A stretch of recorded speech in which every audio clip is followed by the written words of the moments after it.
Madaling araw pa lamang ay gising na siya. Sa isang banyagang bansang malayo sa kanyang pamilya, tahimik siyang bumabangon habang mahimbing pang natutulog ang kanyang mga amo. Araw-araw, ganoon ang kanyang buhay. Bago pa sumikat ang araw, nagsisimula na ang kanyang trabaho.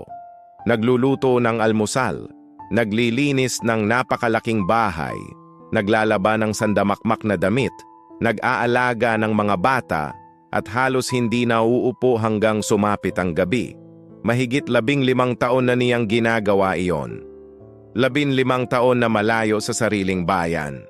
15 taon na tinitiis ang pangungulila para lamang mabigyan ng magandang buhay ang kanyang pamilya. Noong una siyang umalis, sariwa pa sa kanyang alaala ang pagyakap sa kanyang mga anak sa airport. Maliit pa ang mga ito noon. Nangako siyang babalik agad kapag nakaipon na. Ngunit habang tumatagal, laging may bayaring kailangang unahin. Tuition fee, panggamot ng asawa, bayad sa utang, gastos sa bahay. Kaya ang balak na 2 taon ay naging 5. Ang 5 ay naging 10, hanggang hindi na niya namalayang tumanda na siya sa ibang bansa.